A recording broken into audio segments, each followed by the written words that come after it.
Persons in this newscast are innocent until proven guilty in a court of law. Don't forget to subscribe to our YouTube channel and our other social media platforms. Are we ready? You're listening to Hollywood on Motorcycle Madhouse on iTunes and all major podcasting platforms. You're listening to In Your Face, all over the place. We're online 24/7. 24/7. And how you guys doing today? Welcome to this newscast. If you didn't see it before, everybody's proven innocent until guilty. Well, you know, I messed up the words. It is what it is. Anyway, we got a big show for you guys today. We're going to be talking about the Bandidos Pagans. And guess what? An officer out of Los Angeles got caught up trying to put people in the gang database that were not in the database. This is something that Texas Biker Radio and Popeye and OG have been talking about when it comes to the stuff going on down in Texas. I personally believe this gang list is unconstitutional, but we'll have to see if somebody challenges it in court. You know, different state laws, the whole 9 yards. That's the way it usually rolls. If you guys haven't checked out our motorcyclemadhouse.com podcast, there's a lot over there that you do not see on YouTube. For those listening over on motorcyclemadhouse.com, we appreciate it. Take us with you on your travels. But let's get into all the news right now. Okay, right now they're offering a $20,000 reward in the Careaga family murder. Quote, "We know that members and associates of the Bandidos Motorcycle Club were involved." This out of Q13Fox.com. And I'll play a little bit of the video for you guys. Four, including two boys, was murdered in the Seabeck area of Kitsap County. And now, for the first time, task force investigators are naming a specific group they say is involved and launching a new public effort to get justice for the Careaga family. Kitsap 911 reporting. Oh, my whole family shot me too. It was just before 11:30 p.m. on Friday, January 27th, 2017, when 16-year-old Hunter Scott dials 911. Okay, that's a little bit about what's going on. Again, you can go to Q13Fox.com, look up this story. It's titled $20,000 Reward in the Careaga family murder. We know that members and associates of the Bandidos Motorcycle Club were involved. Port Orchard, Washington. This is out on the West Coast. Kitsap County Sheriff detectives and FBI agents. The feds are involved with this, working on a task force to solve the murders of 43-year-old Johnny Careaga. Oh, man, that's a messed up last name. I can't even say that. My apologies out to the family for that one. 37-year-old Christelle and their sons Hunter and Jonathan Higgins, both 16, have been interviewing witnesses. Interviewing new witnesses and re-examine the physical evidence. The family of four was killed on January 27th of 2017. Personally, I hope this isn't true with a motorcycle club involved, because usually with motorcycle clubs, if they handle business, the family's left alone. If this is in case, and again, everybody's innocent until proven guilty, but if this is the case, what a kick in the balls that would be to motorcycle clubs for something like this happening. Johnny was found 2 days later after they were the bodies were discovered on a fire. Anyway, inside his burned out 2005 F-150 pickup on Tree Farm in North Mason County, more than 15 miles from the home that they were in. Investigators are continuing to work to fill in the holes in a timeline of events both before and after the killings. For example, detectives are asking for the public to help identify where Johnny and his truck were hidden after he was kidnapped that Friday night and before he was found on Sunday. The gate to the tree farm had been rammed open. Quote, We don't know where Johnny's body and where the truck were held from the time Hunter, Jonathan, and Crystal were killed at the house to the time that Johnny and the truck were found here at the tree farm. And that according to the Kitsap County Sheriff. Detectives say the truck was not there on Saturday when the caretaker made his rounds. However, investigators have spoken with witnesses who saw vehicles parked at the entrance to the tree farm just prior to Johnny's truck being located. This is a cold case, it looks like. Witnesses have come forward about seeing several vehicles outside the gate at DeWatto Holly Road where John's body and the burned out truck were found. We're thankful for that information, they say. Quote, we know that members and associates of the Bandidos Motorcycle Club were involved in the murders. Again, motorcycle clubs or not, if this is proven true, what a bunch of scumbags to do that to a family. You know, I know if you have to take care of business on the streets, you usually go after the freaking person you're dealing with. You don't go after the family. Again, I don't know if this stuff is true. I'm just giving my personal opinion on it. I really don't care if it was a motorcycle club involved. If they did something like this, you're pieces of crap. Danny Kelly Jr. remains a person of interest in the case, and he is an associate of the Bandidos Motorcycle Club. So right here, I do have to stop. If the guy's an associate, he's not a patch member, then, you know, on the flip side here of that, they're using the Bandidos Motorcycle Club name because he's an associate. And that's why I think it is so dangerous for motorcycle clubs to let all these guys who are supporters running around. I actually did a segment about how these guys just dress up in all this support garb. Next thing you know, they act like they're in the club, and next thing you know, all kinds of crap, you know, happens. You know, you look at that story we covered in Canada where Hells Angels supporters, you know, started with the Pistons. Next thing you know, it is what it is. But these supporters, man, you got to get under control, man. I think if they come around, and I think another big thing about it that spread is a lot of these online sales of support merchandise. You don't know who the hell you're selling to.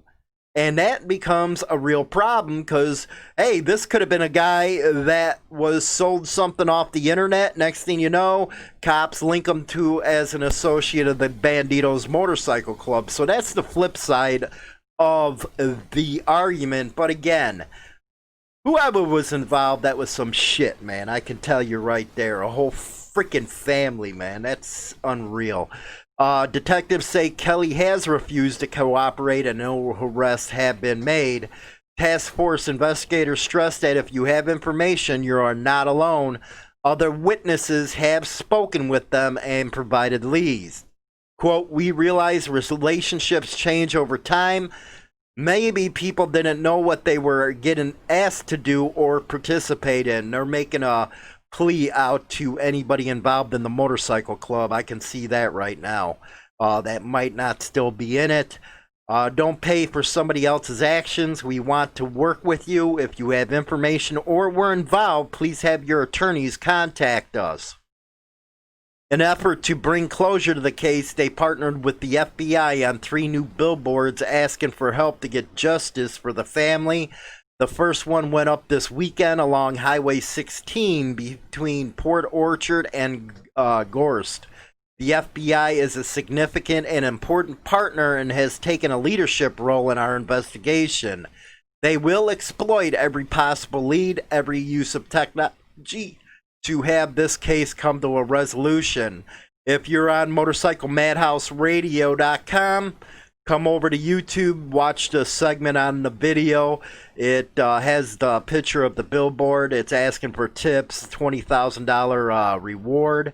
People out there know something, and 3 years later, we deserve justice, which I gotta admit, you do deserve justice. I could not imagine my kids being killed. Oh my God. You know what? It'd be medieval times if that ever went down. You know what? I keep you alive for about a week, medieval way, then tear out your intestines. Those boys deserve justice, and yes, they do. Quote, think about what they all felt. Think about what my mom felt, those boys felt, what Johnny felt. Think about how scared they were, what their last visions were, said Whitham. And that is Christelle's daughter. And that marks 3 years since the murders. And again, from the 911 call, help, I'm dying. My family is dead. Come now. And that was from Hunter, the kid. You know, so again, this story is messed up. And if you got information, give them a call, man, because that family does deserve closure. Anyway, let's go after that one. Let's go over to the next one. Trial next month in that Motorcycle Club beating. This is from Gideon Bradshaw out of the ObserverReporter.com.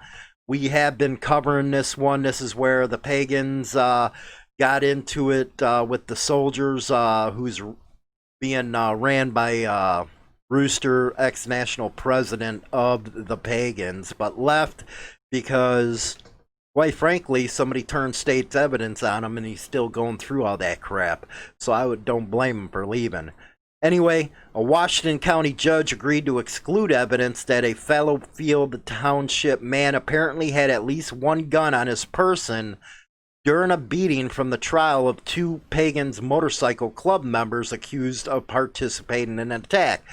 Basically, what happened during that attack, if you've been reading or heard about this case, is they rat packed them. Common Pleas Judge John DeSale made the ruling on Thursday in response to a motion by prosecutors in the case who argued that information was irrelevant. The decision was one of several he made from the bench to resolve outstanding issues ahead of selecting a jury to hear the case against Alinsky and, Vasquez of Monessen. The co-defendants face charges including attempted homicide, beating a Troy Harris, 54, in a Slavic club. Some of the other defendants in here already pleaded out to different charges, but these look like they're going all the way. Both defendants are denied bail as they await trial. Prosecutors argue that information about the gun that Harris allegedly had during the beating was irrelevant. Deputy District Attorney Jason Walsh said that there was no testimony from witnesses or sign in the video that Harris was holding a firearm before or during the attack by a group of 7 Pagans.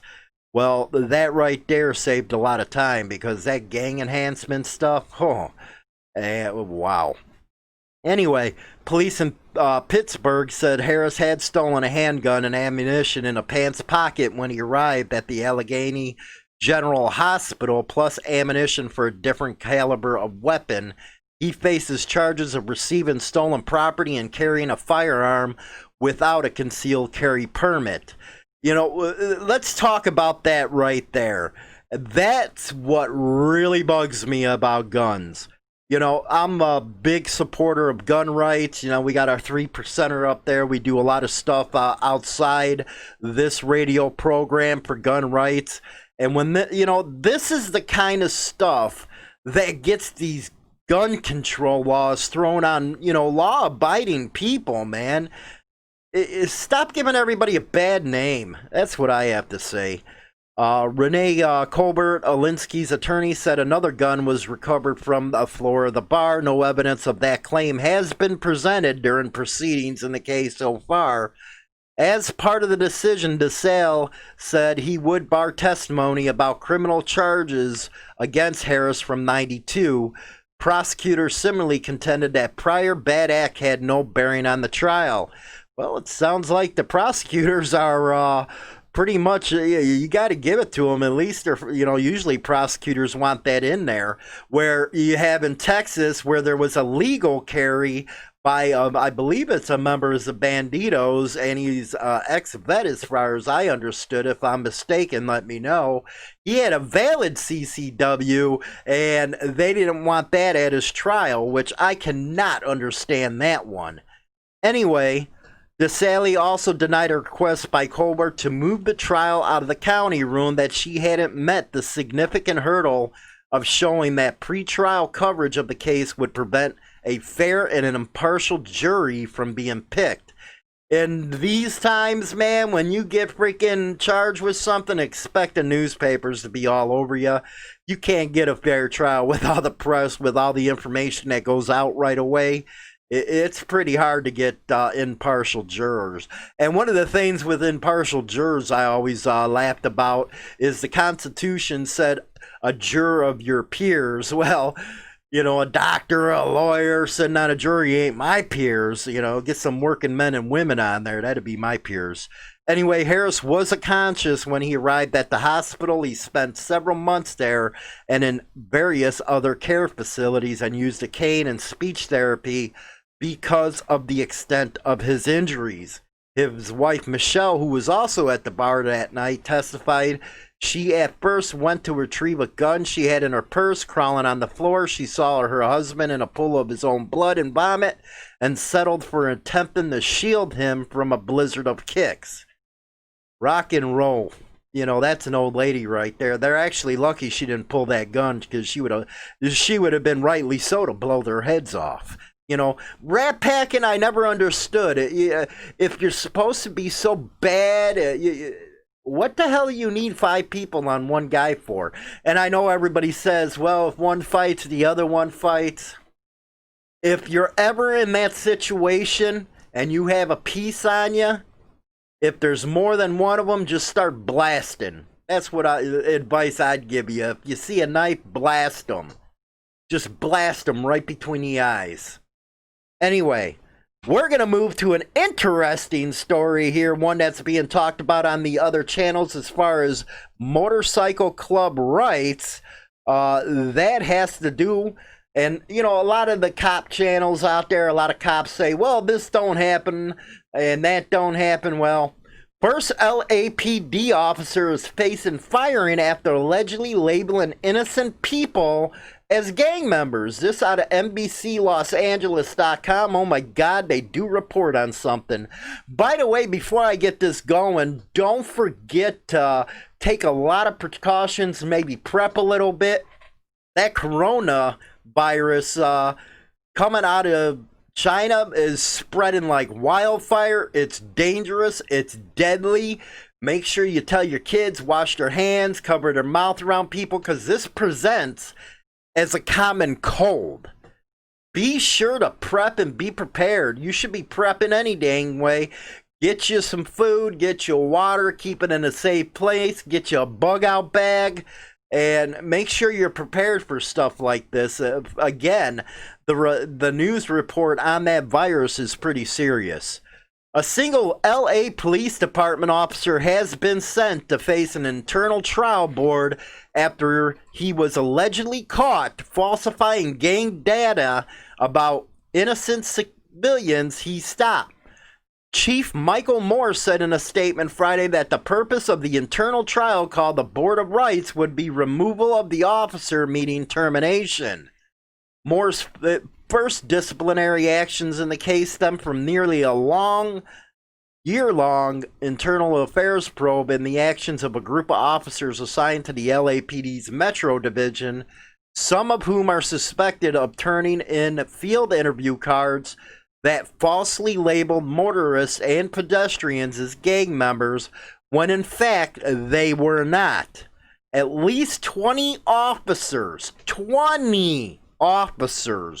including 10 who were stripped of police powers and assigned a home. How the hell do you get assigned a home? And they're probably getting paid. And 10 others who were removed from field duty but otherwise remained on duty. So right now, 20 of them were going around saying people were gang members when they're not. See how reliable your gang database really is? Anyway, countless times, and this is a quote from Moore, told the Board of Police Commissioners earlier that month, those video recordings have shown officers filed accurate information, but we have also found inaccuracies that the chief said were in conflict with the physical evidence. The case could also lead to criminal charges. How much you bet it won't? They'll just get fired and no criminal charges. That's the way it always goes down. And I think this is a feel-good story, them coming out and let people know that they're policing their own. When we know that ain't the case, they're going to get a slap on the hand. Quote, I believe the vast majority of men and women of Metropolitan Division, and here's that statement, are professionals of the higher standard and moral character. Moore told members of the Los Angeles Police Commission. However, I must look straight ahead at these allegations and judge them with a clear eye. Hopefully, they get charged with what's going on. It's unreal, man. It really is. So what's your guys' view on the stories today, especially that gang database stuff? That is being used against a lot of motorcycle clubs all over the country. We're just not talking in Texas. We're talking coast to coast that's being used for. And it's an excuse for cops to pull you over. It really is. I remember China Doll telling the story about how she got pulled over. I wasn't there because the plates were in my name. Gun drawn, the whole 9 yards, harassing her. It just gives cops a big ego, if you ask me. So, write your representatives and tell them about this freaking gang database. Enough's enough. Stop putting innocent people on there. And if you're going to say a club is a gang, make sure you can prove it. That's just all I have to say. Going back to the first story, I usually don't tell people call in. I try to freaking be, down the middle with the way I present things. But that story, getting kids and a woman, come on, man. Call them if you got information. I don't care if you're a club guy or not. Just give them some information and, you know what, get that family some peace of mind. Anyway, with that, appreciate everybody coming, visiting, and can't wait to the next segment. You guys are awesome. Don't forget to visit our other platforms. I'll talk to you guys on the next segment.